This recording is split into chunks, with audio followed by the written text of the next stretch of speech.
Welcome to On the Edge with April Mahoney Brains. Here, this is the spot where the conversation is pointed, the guests are sharp, and the responses are never dull. Welcome home, Brains. There's only one requirement to hang out on the edge, is that you open your big brain and close your small mind. Did you bring your thinking caps? It's time to put them on, because the conversation starts now. Welcome to On the Edge with April Mahoney Brains. You are at the spot, the location, where the conversations are pointed, the guests are sharp, and the responses, what? They're never dull. We're going down to Australia. We're going to see a woman race car driver. I'm excited about that. But she has an incredible story. Her name is L'Oreal Braithwaite. Am I saying that correctly? Braithwaite? Yeah. Yes, Braithwaite. Braithwaite. Yep, but you Okay. can call me LJ. It's a little bit easier. Everybody likes to call her LJ, but I have to let you know who she is when you look for her on the race circuit. We're going to talk about a rare disease that she had fallen victim of, blood poisoning, correct? Correct. Septicemia is what you told me. Septicemia. I've never heard Yes. of that. She had a near-death experience. Again, she loves race cars, but she's also doing some international coaching. So I want to see how she puts all of these ingredients together to create the recipe for success. Let's welcome her to the show. How are you today, LJ? Hello, April. Hello, Brains. It's lovely to be here with you all. Thank you for having me. It's lovely to be here. I still wanted that picture of you in the race car. I did get one, but it was a bit murky, so I'll ensure to get you another one. All right. Well, tell us a little bit about how you show up in the world, LJ. How I show up. I'm really passionate about helping other people realize their dreams, and that has actually helped me realize my dream. So I guess about 5 years ago when I got really sick and my whole world turned upside down. So septicemia, apparently it's 3% of people survive it when they get it as bad as I did. So I love that I'm embracing life and making the best of all opportunities that come my way. And I encourage the people that I work with through my online coaching, through my personal face-to-face coaching, but also through the race car driving and the horse scene and my biomechanics business as well. And so Bio, it's a really you have a biomechanics business. What do? You make bionic parts for people? no, I'm actually a human movement therapist as well. So I help people with their bodies to get the most efficiency out of it for their sporting endeavors. So I work with people from all sorts of sports, but also everyday people as well, so that we can help them optimize their health and fitness to take the most of all the opportunities that come their way. Well, LJ, I'm going to ask you something about that because I see these athletes. I think I asked another trainer that pickleball and the injuries that they sustain. I sit here and watch our American football or track and field, and how do they bounce back in 5 days? I don't get it. Do they take them in the office and inject them with some steroids or something? Because if I fall down, I'm down out 2 weeks, 3 weeks. I just don't know how they bounce back so quick. Everybody has the capacity to heal at different levels, and that's completely fine.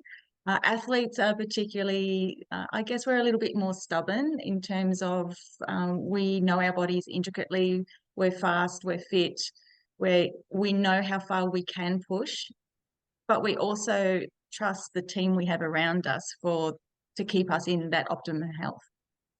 Okay. So you had found out that you had blood poisoning. What kind of head trip did that put you on? I mean, it was like, okay, how do we fix it? And then you found out that, the mortality rate was unbelievable. Was that So for me, in shock? I didn't get any warning. I went to bed on my birthday. It was actually my birthday. I'd just been a little bit tired. I was competing and training horses at that stage, as well as running a business, and just didn't think anything of the fatigue, and basically went to bed and didn't wake up. So I had a big gap in my world for about a week and a half. And when I came to, my beautiful kids had to come and say goodbye to me. They were told that I wouldn't survive it. Mm. My family, it doesn't just affect the person, it affects their family as well. But Because because of the they love you. They love yeah, you. absolutely. Because of the high temperatures that they experienced, I found it really hard to be able to string sentences together. I was told I'd never work again. I was told that my world as I knew it was completely changed, and I would be, dependent on people. I'd probably always have ongoing health issues that they couldn't predict, and they didn't know what caused the septicemia, and they couldn't predict that it wouldn't happen again to me. So here I am 5 years later, living my best life in terms of um, when you have a health crisis, you see what people around you are made of, and unfortunately, um, it took a toll on my then relationship. However, like a like a true spirited athlete that I like to think of myself as, you get up, you regroup, you keep going, you find a way through, and life is better than ever. I'm racing, I'm riding still, I'm working. I've now got two businesses. I'm still doing the biomechanics. I've been mentoring around the world with some amazing students and people working in personal and business and corporate leadership, and just launched a podcast with a business companion of mine. Well, when do you have time to come up for air? Well, what a blessing. And the most important thing is that you have a testimony, as to how you were able to bounce back. And Brains, healthcare professionals, I love you. But life and death is not in your hands. Okay, I don't know if you guys It's got not. the memo. It's about faith, endurance, and when the creator says that your time is up. So they can predict all these things, but you proved them wrong. Was that by some of your own doing? I mean, did you really dive deep into your spirituality, um, wellness choices, options, getting well, taking your health back in your own hands? Is that something that you did? 100%. And I know that there'll be people in the brains community who may have experienced something really similar. So it does affect septicemia, affects everybody very differently. But the mortality rate's quite high, unfortunately, when it gets that severe. I found a resilience and a grit that I didn't even know I was capable of, thanks to some very beautiful friends of mine that were there. Even my clients at the time through my biomechanics field, they were amazing. As health episodes, you see the best and the worst in people, unfortunately, and I am so blessed. I'm so blessed. And even in the worst, what we perceive is the worst is because we have an expectation. And I tell people that Yeah, you have to be careful with that. You can't determine what your pet bulldog is going to do. They have a mind of their own. Some people can't tolerate watching someone suffer. Some people don't have the bandwidth to be a caregiver. Some people just completely shut down and say, okay, this is not something I want to deal with.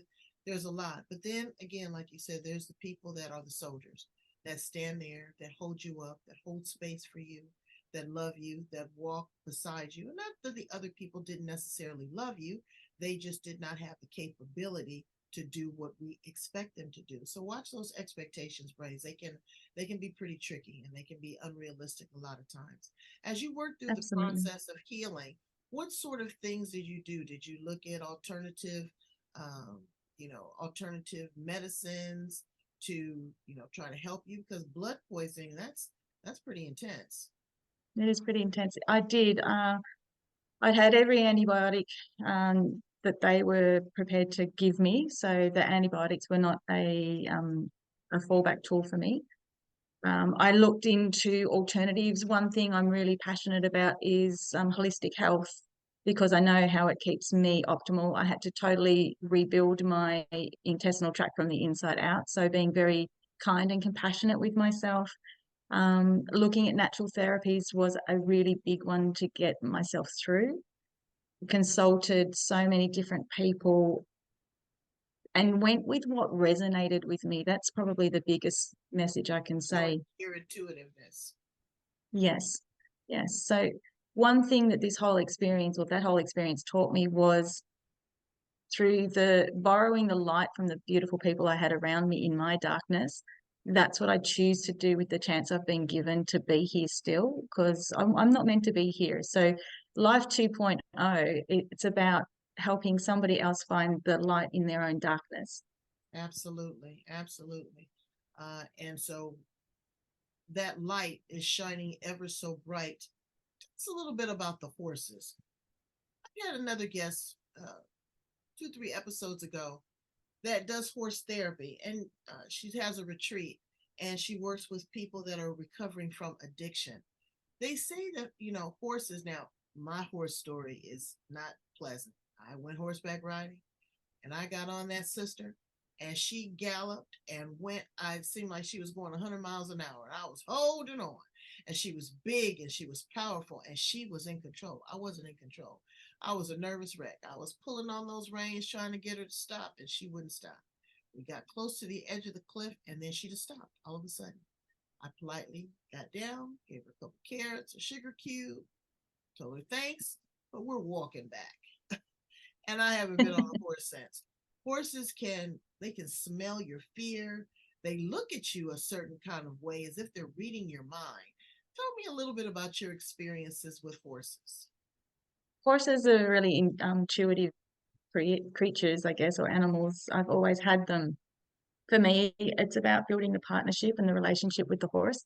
It's the only sport at an Olympic level where your partner in your team, for example, one of my horses, he's 900 kilos. He's a big boy. He's an independent thinking team partner. So we have to be able to really cohesively put that team partnership together. It takes a lot of dedication. It takes consistency. It takes communication on a completely different level. And I think that that's been a very big part of my healing process because they intuitively know when things aren't right. We've seen other brains members who are in the horse world. They know. You see pictures pop up of, say, the Queen's Guards horses, and where they won't let anyone stand next to them, but then they'll have a beautiful child who's a little bit compromised, and that horse knows that that person needs compassion. They are a beautiful soul leveler for your energy, but they also are very big givers of energy as well. So, And there's a trust factor. 100%. They have to trust you as well as you have to trust them because everybody has their own opinion. So, what did you do with the horses? Were you an equestrian rider? Yeah, so I'm a Wow. dressage rider. I'm still I'm not up there by any means. I'm just, for me, it's about the partnership, developing the relationship with my horses, the training. I really love training horses to a level that we can have some fun and we'll go out and compete when we can. I've had a bit of a hiatus with it for probably the last 18 months with work situation sort of sorting itself out. And now we're back into it full steam ahead for the dressage season to come. Well, that's amazing. And you know what? It's expensive. That's an expensive hobby, too. You know, All hobbies are saddle, expensive. I know, but and it's a certain strength that you have to have in your core to stay up on that horse. You have to maintain a certain weight too, don't you? I mean, to be Um, competitive. yeah, well, every rider needs a degree of fitness. I guess think of it like an aerobics. Have you ever done like a step class, an Oh, aerobic step yes. class? So it's like doing an aerobic step class on a mini trampoline for 4 hours is the equivalent of a 6 minute ride as far as energy goes. So we expend a lot of energy. Riders come in all different shapes and sizes, but don't underestimate their fitness, compassion, and their dedication to their sport and their horse. Oh, I bet.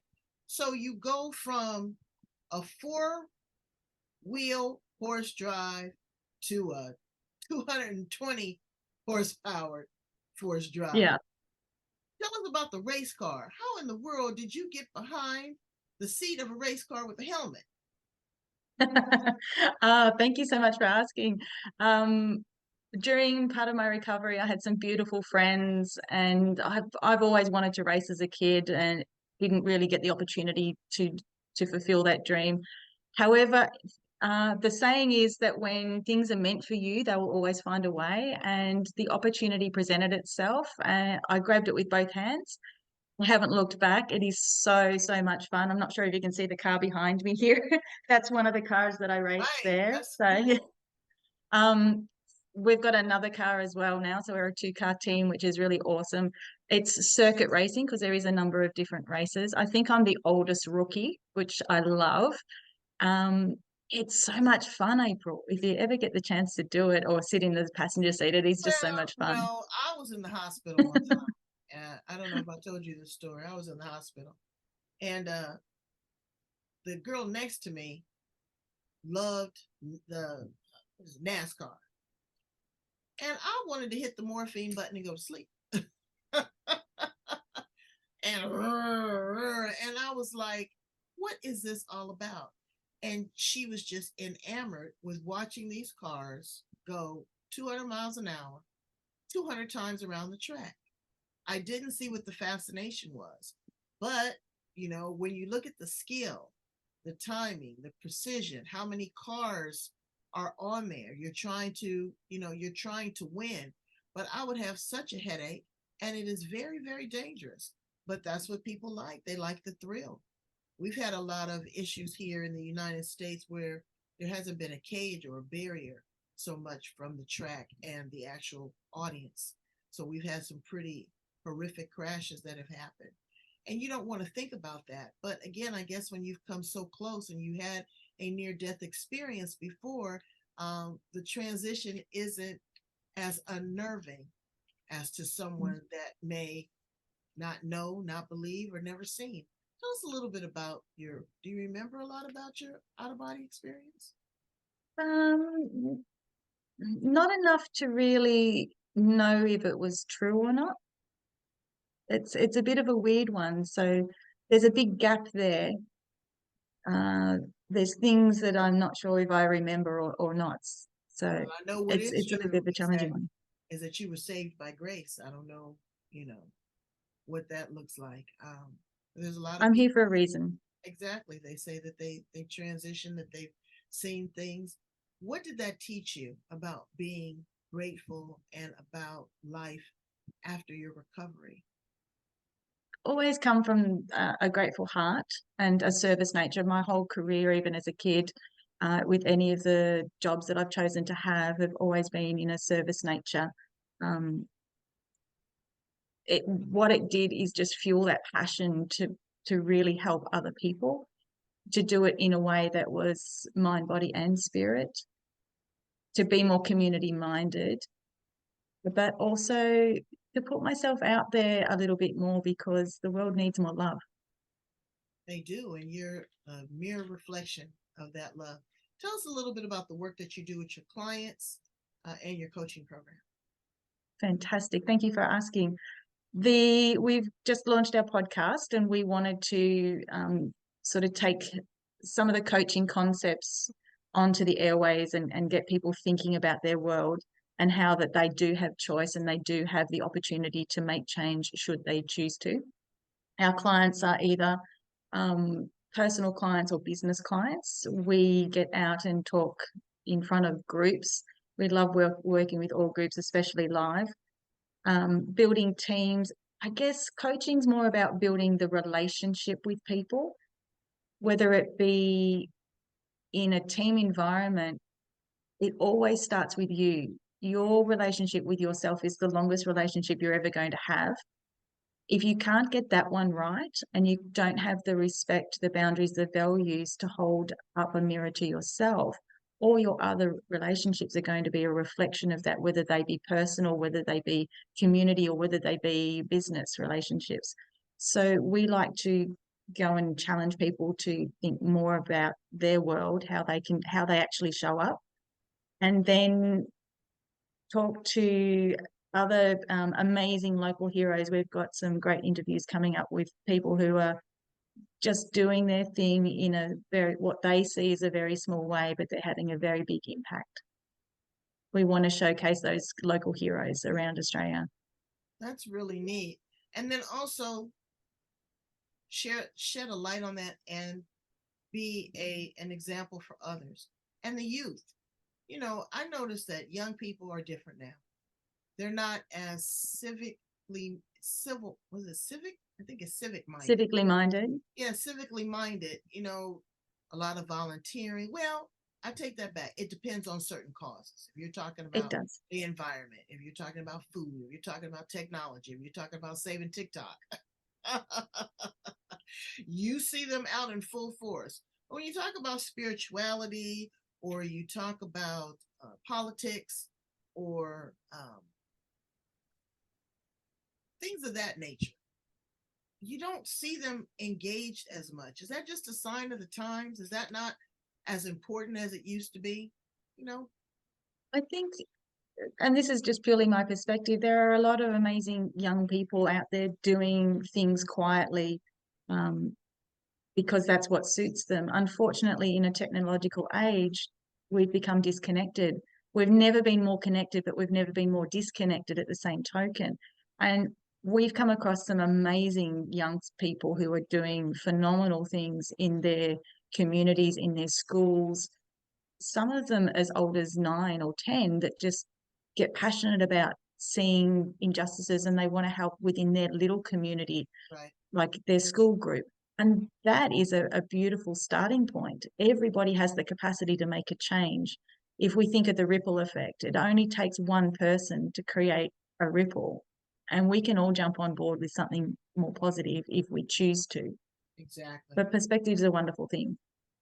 Exactly. What would you tell a young woman, 25, 26 years old, unsure of herself, doesn't know, we have this expectation that 18 is this magical number and that abracadabra, you're going to know what you want to do for the rest of your life. You're going to have a plan. And you just finished high school. What would you Yeah. tell a young woman that's struggling right now to just kind of put things in perspective and to start making a niche, carving a space for herself? I'd tell her to just breathe and be consistent, put one foot in front of the other, to trust herself and her intuition, to know what she needs, and also to be really, really respectful of her boundaries and her morals and her beliefs, because they are what will get you through. They are what are going to find you the people that you're meant to hang around with, the opportunities that are meant for you, and give you I guess, the experiences that you need. When we don't trust ourselves and we put I like to, if I can bring it back to a driving metaphor, it's like you're sitting in the driver's seat of of your life, but you're handing the steering wheel to the passenger. So many people do that. Oh, yes, exactly. They let you drive the train. And you have to be careful of the naysayers and the noise. You have to have an idea of who you are. And it's hard. People always say, I'll take you back to your essence, to who the person that you really are. Well, I don't know how I feel about that because we have two different life experiences. I don't know how old you are, but I'm 61 years old. I'm an African American woman living in the United States, married to a man for 39 years, love a good margarita, have a kid. Your life can be very different. You went through some illnesses, you like horses, you drive a race car. So for us to work together, Mm-hmm. we have to go deep and pull back all the layers of the onion and find out who we really are and how we connect one on one. Because I can't just allow someone to drive my car and you have no idea of the direction where I've come from or where I'm headed. You don't know. So it's working with and finding a coach is essential. What are some of the key things that you think people should look for when they're looking for a coach, someone to help them navigate life's challenges? Oh, great question. Thank you so much. For the brains community that are listening and for yourself, you don't want a coach who's going to just tell you what you want to hear. You want somebody who's going to lead by example, who's going to call you out on some of your things that you're avoiding, because it's in the 20% of the 20% effort that most people won't do is where the change happens and where the opportunities come from. Okay. All right. So So that's you need to have someone who you can work with in that way, that you resonate with on a level, and somebody that you look at their world and how they show up and you go, that's a great example for me. Right. That's what I said. When I pick a coach or a mentor, I need to see the characteristics exuding out of their pores. I need to Yes, actually see you be a living example of what it is I want to achieve. But also, I'm looking to outgrow you because I don't want to stay absolutely. stuck. If I have a coaching client and they have to come back to, because I only coach 5 people a year, and if they come back to me with the same issue, I look at myself and say, how did I not do that? Or possibly, how did they not do the work? Because again, you got to show up and do the work. You can give a person, LJ, all the tools in the world. You can give them the best saddle, but if you don't know how to get on that sucker and hold them reins and ride, you might get thrown off. So Absolutely. it's a lot going on there. Let's ask you some fun questions outside of the race. Okay. Well, yeah, we can ask you some questions about the race car. What's the fastest you've ever driven the car? I've had that car behind me to 205. It's only a little four-cylinder. I've had a V8 a little bit quicker, but we won't say how quick. So, are you a professional racer? I Oh, guess I guess I'm more what you call an amateur racer well, I mean, because but it's my time, my car. I'm creating sponsors, which is really wonderful to be having some sponsors come on board. yeah, there's a couple African American women that are in the racing world here. That's really turning it on its head. If you were a car, not that race car, any car, what kind of car would you be? Oh, that's a great question. I'm a little bit partial to the Chevy Camaro. Those things Really? are amazing. I love them. You Yeah. like that horsepower? Vroom. And it's the look as well. I don't know what it is. They're just a little bit classic and a little bit different with some hidden talents underneath. And I think that's a nice way to be. Yeah, I think I'd be a 1974 VW van. I love that. Hot pink with hippie flowers on the side, mattress in the back, little kitchenette, just a little camper, just somewhere just that I could snuggle up and tuck myself in. If you were a flower in the garden, LJ, what flower would you be? Oh, great question. I really like carnations. They come in lots of different colors. They have a nice fragrance. They're a happy flower. They are, and they last a long time. And they do last a long They time. do. You'll cut them and they'll last 2 weeks easy. So And longevity. That speaks to your character, absolutely. If you were an appliance in the kitchen, what appliance would you be? oh, I think I'd be the kettle because I seem to be the go-to person for a few people. So Oh, okay. everyone needs Hot. coffee. Yep. Hot, steamy. I get it. I would probably be the air fryer Okay. because you use a little bit of grease. It's easy to clean. You still get things crispy and juicy. So I like that. What do you want your legacy to be, LJ? How do you want to be remembered? Well, as someone who's kind of compassion and gave hope to people that in their world, my mission is to light 100,000 hearts in some way. Now, whether that's if I light your heart, then you can go and light 5 hearts, and then you're part of my journey to light 100,000. Absolutely. It's the multiple brains. It is the absolute multiple.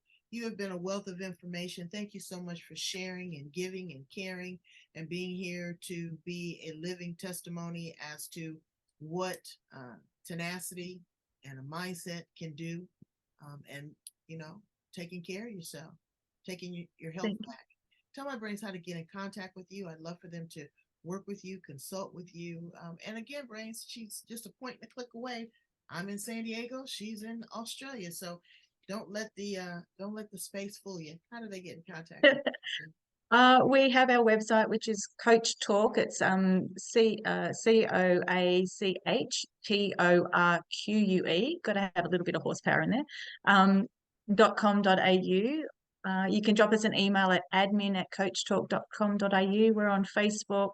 We're on all the socials as well with our podcast.